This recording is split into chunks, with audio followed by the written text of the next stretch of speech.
से हमारे साथ मौजूद हैं अमरीन शेख और दानिश मियानूर साहब। अस्सलाम वालेकुम, कैसे हैं आप लोग? ठीक ठाक?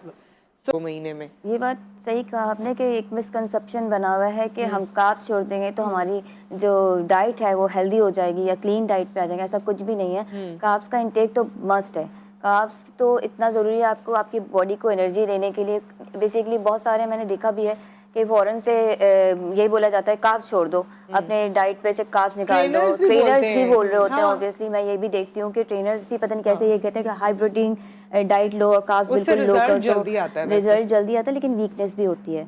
तो आपको बैलेंस लेके चलना है, क्योंकि कार्ब्स और प्रोटीन का जो इंटेक है वो बैलेंस रखना है, बराबर रखना है। ये क्या यानी अगर मैं सुबह से आपसे पूछूं, आप दोनों से, मेल फीमेल के लिए भी बता दीजिए, क्योंकि हर दोनों की बॉडी टाइप डिफरेंट होती है, दोनों का मेटाबॉलिज्म डिफरेंट होता है। खवातीन तो मुझे लगता है कि जितना एक लड़का लूज कर लेता है ना एक मंथ में, लड़की तो उतना लूज नहीं कर पाती है। सो क्या एक दिन की अगर मैं रूटीन आपसे पूछूं अभी जो करने वाली है, रमजान की बाद में पूछूंगी, तो वो क्या कर सकते हैं?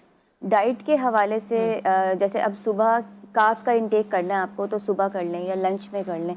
लेकिन जो लेट नाइट जो हम लोग सबसे ज़्यादा मील जो है वो लेट नाइट ही ले होता है, यानी डिनर हमारा सबसे हैवी होता है। बेसिकली हमारा जो नाश्ता है वो अच्छा होना चाहिए, उसका इंटेक अच्छा होना चाहिए, क्योंकि पूरे दिन का फ्यूल है हमारे लिए। हमारी पूरी बॉडी को मतलब चलाना है उस के ज़रिए ही है, ब्रेकफास्ट के ज़रिए, और फिर हमारा चलता रहता है, एक्टिविटी होती रहती है पूरा दिन। लेकिन लेट नाइट जब हम डिनर कर रहे होते हैं, देर से खाना खा रहे हैं, उसके बाद हमारा एक्टिविटी लेवल बिल्कुल ही जीरो है। उसके बाद हमने सोना ही होता है और कुछ भी नहीं करना होता, तो जाहिर हो तो हमारी बॉडी को एक्स्ट्रा लग रहा होता है। निहारी पाए की अगर आपको क्रेविंग हो रही है तो वो आप नाश्ते में या लंच में नाश्ते में खा लें, नाश्ते में खा लें, लेकिन वो भी कभी कभी मतलब महीने में एक आध दफा चलता है। ये नहीं कि आप हर रोज और हर हफ्ते में 2-3 दफा बहुत ही हैवी नाश्ता करें। तो माशाल्लाह बहुत सारे खाने ना, एक दिन निहारी होगी, एक दिन पाए, एक दिन बिरयानी, एक दिन कोरमा, तो वो पूरा महीना इसमें कट जाएगा। फिर निहारी की बाद एक महीने बाद में आ जाएगी। हाँ, उसकी बारी दोबारा आ जाएगी। फिर ये है कि मतलब ऑप्शंस बहुत है कि आज ये तो कल का कुछ और कर लेंगे। चीट मील में ही चल जाता है इनके, हमने आज चीट की है, हमने आज चीट की, क्या चीट की। अच्छा, एक्चुअली मैं आप लोगों से ये चाह रही हूँ कि आप स्पून फीडिंग करें और आप ये बताएं कि भाई नाश्ते में इतने अंडे और ये स्लाइस खा लें, ये दोपहर में खा लें, ये रात में खा लें। दानिश साहब आप बता दें एक, अगर मैं आपसे एक आइडियल डे पूछूं in terms of consumption of food, तो वो किस तरह से? देखिए बिल्कुल ये जो सवाल है ये ऐसा ही है कि different body types, different weight, इस पे बहुत मैटर करता है ना। हर किसी के ऊपर एक ही जैसी डाइट हम नहीं चला सकते। ये तो सही है, लेकिन हर कोई आप लोगों की तरफ आ नहीं सकता ना। मैं उसी पे आ रहा हूँ। सबसे बेस्ट वे तो ये है कि आप जो है किसी न्यूट्रिशनिस्ट से कंसल्टेंसी करें। बहुत आसान तरीका है, वो आपको कस्टमाइज डाइट प्लान बना के दे देता है। अगर नहीं है, सपोज के भाई नहीं किसी के पास है, लेकिन आजकल इजीली अवेलेबल है, आपको थोड़ा सा ढूंढने की जरूरत है। न्यूट्रिशनिस्ट अवेलेबल है बहुत अच्छे, तो वो आपको कंप्लीट आपका शेड्यूल बना के दे देते हैं कि भाई आपको दिन में इतनी कैलोरीज इंटेक करनी है, ये खाना है, ये नहीं खाना है। बहुत इजी तरीका सबसे पहला तो ये है। लेकिन अगर किसी से ये भी नहीं हो रहा, तो जैसे कि अभी उस्मा भी बता रही थी, अमरीन भी बता रही थी, कि आपको सिर्फ अपनी डाइट को चेंज करना है। कम कार्बोहाइड्रेट छोड़ना तो बिल्कुल बेवकूफ़ी है। बिल्कुल आप ठीक कह रही थी कि ये मिथ है, ऐसा नहीं होता। बेसिकली कैलकुलेशन होती है और टाइमिंग बहुत इम्पोर्टेंट मैटर करती है। यानी कार्बोहाइड्रेट्स आपको एनर्जी, मेन एनर्जी सोर्स है बॉडी की। अब आपको टाइमिंग डिसाइड करनी है कि उसको इंटेक कब करना है। यानी कि मैं हूँ, जैसे कि मैं वर्कआउट से पहले कार्ब्स को इंटेक करता हूँ, क्योंकि हमें वर्कआउट, ड्यूरिंग वर्कआउट एनर्जी की सबसे ज़्यादा नीड है। वो हो गई ब्रेकफास्ट, क्योंकि आप फिर सारा दिन काम करेंगे तो वो बर्निंग, आपकी बर्निंग प्रोसेस वैसे ही होता रहता है। या कोई फिजिकल एक्टिविटी आप इतनी ज़्यादा करने वाले हैं दिन में, आपको पता है, तो उस दौरान आप कार्ब्स इंटेक करते हैं। तो टाइमिंग्स और कैलकुलेशन बहुत मैटर करता है। मैं फिर यही कहूंगा कि सबसे बेस्ट वे यही है कि एक बार न्यूट्रिशनिस्ट से कंसल्टेंसी ले लिया करें। एक अच्छा, डाइट आप प्लान लोग होता है। डाइट नहीं बताते वैसे तो, यूजुअली जो एक्सरसाइज करा रहे होते हैं वो डाइट भी बता रहे हैं। लेकिन ये बहुत बड़ा कंफ्यूजन है, इसको क्लियर करें। ट्रेनर न्यूट्रिशनिस्ट नहीं होता। अच्छा, ट्रेनर को नहीं बतानी चाहिए? बिल्कुल, ये ट्रेनर का काम नहीं है। हमारे यहाँ पे ट्रेनर डॉक्टर भी है, न्यूट्रिशनिस्ट भी है, हकीम भी है, सब है। लेकिन ट्रेनर का काम नहीं है कि वो आपको डाइट बताएगा। डाइटिशियन, न्यूट्रिशन ये अलग डिपार्टमेंट है। ट्रेनर का काम ट्रेनिंग करना है। आप लोग नहीं बताते? जैसे आपके पास कोई आता है तो आप लोग उसे डाइट नहीं बताते? हल्की फुल्की गाइडलाइंस जरूर देते हैं, लेकिन एक प्रॉपर, अगर आपको डाइट प्लान चाहिए तो एक प्रॉपर न्यूट्रिशनिस्ट से ही आप उसको कंसल्ट करें। वो आपको कस्टमाइज बना के देंगे, आपकी पूरी बॉडी का BMI निकाल कैलकुलेट करके, IBW कैलकुलेट करके, वो उसको एक प्रॉपर वे में फिर कितना कार्ब्स लेना है, कितने कैलोरीज लेनी है, सारी चीज़ों का इंटेक प्रॉपर बताएगी। क्योंकि BMI जी वालेकुम अस्सलाम, सुबह बखैर जी। आपको साजिद हुसैन हंजराब बोल रहा हूँ जी, मैं पत्तोकी से। जी कैसे हैं आप? ठीक है। मैं बिल्कुल खैरियत से हूँ और आपका हमेशा की तरह आज भी लाजवाब शो है और आपके जो एक्सपर्ट्स बैठे हैं इनको भी बहुत सारा सलाम और पत्तोकी के खूबसूरत फूल इनके लिए। बड़ी जबरदस्त किस्म की गुफ्तगू हो रही है, उसमें मेरा इनसे सवाल है जी कि आप जैसे फरमा रही हैं कि रमजान की आमद है और रमजान में और वैसे भी बंदे को आप ये फरमा रहे हैं कि फिटनेस के लिए अपनी जो गजा है उसके हवाले से अच्छी गुफ्तगू की है। मेरा इनके सवाल है कि जब रमजान आता है तो हमारी कोशिश होती है कि सहरी में खूब सैर होकर खा ले हाँ। ताकि दोपहर में या शाम तक भूख ना लगे और फिर बंदा पूरा इतना खाता है कि खाने से भी ज्यादा वो कोशिश उसकी होती है कि मैं ज्यादा हाँ। खा लूं और फिर पानी भी पी लूं, फिर वो दही शही पता नहीं क्या क्या चीजें इस्तेमाल करते हैं। क्या मेरा इनसे सवाल है, क्या रोजेदार को सहरी में कितना खाना चाहिए और ठीक क्या है। चीज खानी चाहिए कि जिससे जो है ना उसकी सेहत पे कोई इतना बुरा असर ना पड़े?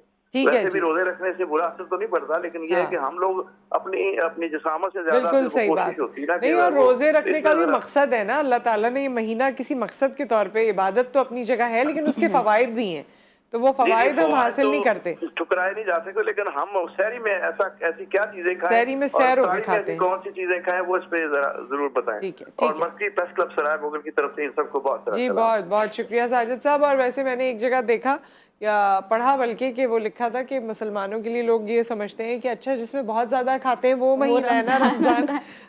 जी तो कंटिन्यू कीजिए, इनका जवाब आप दीजिएगा साजिद साहब का आफ्टर दिस। जी कॉलर ने सवाल किया था, आप उसका जवाब दे दें साजिद साहब ने। जी साजिद साहब सही कह रहे थे कि रमज़ान को बेसिकली हमने जो है फूड फेस्टिवल ही बना लिया है। बिल्कुल सही बात है। और सहरी में हमारी कोशिश ये होती है कि हम इतना खा लें कि वो अफ्तारी तक चले, बिल्कुल भूख ना लगे बिल्कुल कहीं कमजोरी ना हो। बिल्कुल, लेकिन ऐसा नहीं होता।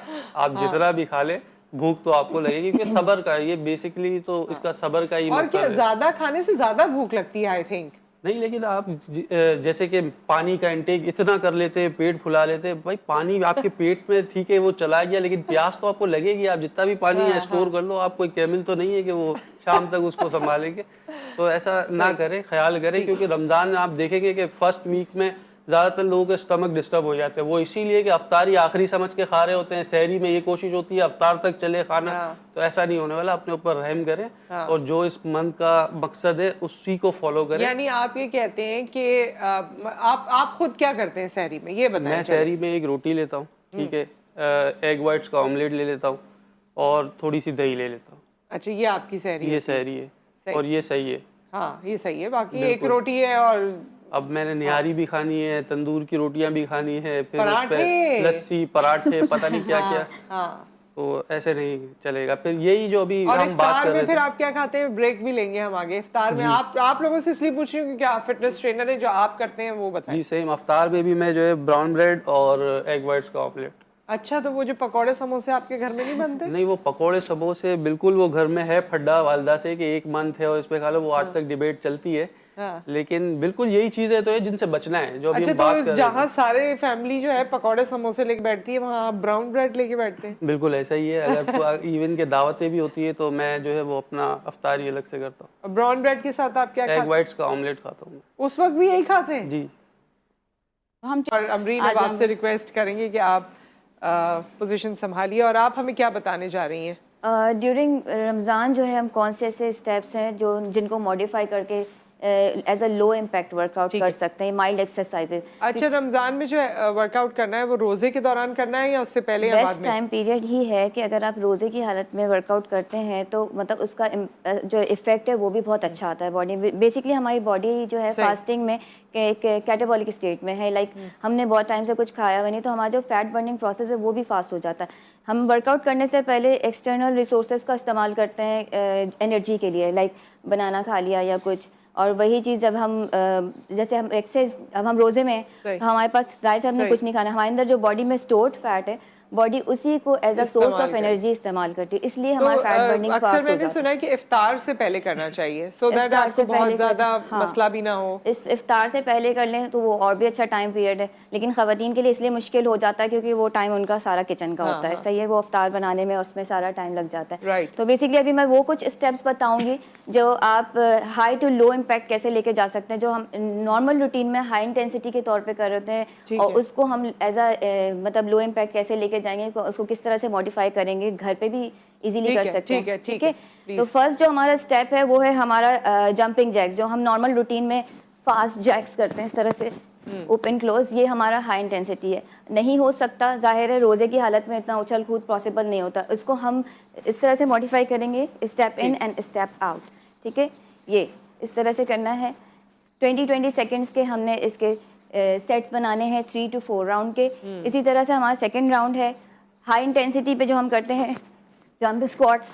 ठीक है, इसको हम लो इम्पैक्ट पे लेके जाएंगे, नॉर्मल स्क्वाट्स की तरफ, डाउन स्लो डाउन। सही। ठीक है, नाउ इसी के साथ हम लेंगे साइड्स यानी oblique crunches, right elbow to left knee. ठीक है, ये आपके ऑब्लिक्स के लिए, लोअर बैली के लिए बहुत इफेक्टिव है। इसको भी हम साइड टू साइड मतलब 15 ईच साइड 15 रैप्स के हिसाब से 3 to 4 सेट्स लेके चलेंगे। ठीक है, नाउ हम करेंगे lunges, reverse lunges. Reverse lunges हम जैसे नॉर्मली हाई इंटेंसिटी कर रहे होते हैं तो उसको स्प्लिट्स के तौर पे फास्ट, ये सही। ठीक है, ये नहीं हो सकता ऑब्वियसली, तो हम इसको स्लो मूव करेंगे 1 by 1। अच्छा, ये जो आपने रिवर्स लंजेस बताया और फास्ट बताया, जब आप एक्सरसाइज शुरू करते हैं और आपका वेट ज़्यादा होता है उस वक्त भी आप ये लोग ये करवाते हैं या थोड़ा सा वेट लॉस होता है? इस वक्त हम एकदम से इंटेंस नहीं करवा सकते, ना? बिल्कुल ही बिगनर लेवल का, बिल्कुल लेवल बाय लेवल लेके चलते हैं, जैसे एक बच्चे को थोड़े थोड़े से करके सिखाते हैं। इसी तरह से किसी भी ओबीज जो ओबेसिटी का पेशेंट आएगा हमारे पास, तो वो हम उसको उस तरह से नहीं लेके चलेंगे, उसको बिल्कुल लेवल बाय लेके चलेंगे बिगनर की तरह, कि आप मतलब उसके लेग को भी मूव करना पहले सिखाएंगे, लाइक। ठीक है, इसी तरह से बर्पी करते हैं, बर्पी भी हमारा हाई इंटेंसिटी पे आता है, लाइक बड़ा मुश्किल होता है। हाँ, एंड ये है बर्पी, सबसे ज्यादा इंटेंस। यस। ठीक है, इसको कैसे मॉडिफाई कर सकते हैं? अब लाइक इसको हम डाउन जाएंगे 1 by 1 leg back in and up, simple. ठीक, और ये आम दिनों में भी आप कर सकते हैं, ये वाली एक्सरसाइजेस रमजान में भी कर सकते हैं और आजकल भी अगर आप रूटीन बनाना रेगुलर चाहते रूटीन हैं में भी बिल्कुल रख सकते हैं। आप स्टार्ट से लें, वर्किंग में आने लगे बॉडी आपको खुद लगे कि बॉडी हल्की फील हो रही है, आप उसके हिसाब से अपना इंटेंसिटी बढ़ाते हैं लेवल बाय लेवल अपना, जो जैसे एक 15 डेज में आपको खुद लगेगा कि मेरे अंदर पोटेंशियल है कि मैं इससे ज्यादा अच्छा, कोई एक्सट्रीम जा ऐसा सकती हूँ। पोस्चर है जो बैठ के लेट के हो सकता है जिसमें कैलोरी बर्निंग भी हो सके और स्ट्रेचिंग भी हो सके, उसका फायदा भी हो? बेली फैट जो सबसे ज्यादा स्टबन फैट है, बेसिकली सारे स्टेप्स हम ऑब्वियसली फ्लोर पे ही कर रहे होते हैं, कोर ट्रेनिंग जिसे कहते हैं हम। ठीक है, वो सारा हम फ्लोर पे ही करेंगे। रमजान में भी सबसे वही कहूँगी कि बेस्ट टाइम पीरियड है अपना ये जो फैट है इसको कम करने का। तो कोई आप हमें बता सकेंगी इसमें? हाँ, इसमें हम इस तरह से लाइक जो बिल्कुल ही बिगनर है वो इस तरह से आर्म्स रख के 1 by 1 टक्स, नी टक्स। ठीक, ये, और जो कर सकते हैं दोनों लेग्स आप ये ये थोड़ा सा ये एकदम से बड़ा प्रेशर भी आता है वैसे टमी पे। बहुत सीटेड अच्छा पोजीशन है में तो और ज़्यादा है। वर्कआउट मतलब हमारे बेली फैट के लिए। इसी तरह से फ्लोर पे लेट के जो है वो हम इस तरह से bicycle crunch, right elbow to left, right. ठीक, टोर्सो मूव करना है, बेसिकली आपका टोर्सो एंगेज होगा इसमें, राइट एल्बो टू लेफ्ट। ठीक, सही। ये तमाम एक्सरसाइजेस जो हैं आप करते रहेंगे तो अगर अभी से ही करेंगे तो आप इसके एडवांस लेवल तक भी पहुंच सकते हैं। रमजान में भी फिर आप इसको कर सकते हैं, रेप्स बढ़ा सकते हैं। अभी हम बिल्कुल ही लो मतलब रेप्स से स्टार्ट करेंगे। अच्छा, सिर्फ आखिरी चीज क्योंकि टाइम बिल्कुल खत्म हो रहा है, जो गला सूखने लगता है रमजान में एक्सरसाइज करते हुए, उसका क्या कर सकते हैं? बिल्कुल, उसका बेहतर हल यही है कि अफ्तारी से पहले वर्कआउट करें। हाँ, और फिर उसके बाद इफ्तार करें। उसके बाद इफ्तार करें और ब्राउन ब्रेड और अंडे भी आप खा सकते हैं। अब देखें आपको कितने, आपके अंदर इतना दम कितना है कि पकौड़े और समोसों से दूर रहें। ये चैलेंज है, ये रमजान चैलेंज के तौर पे एक चीज मैं ऐड करना चाहूंगी कि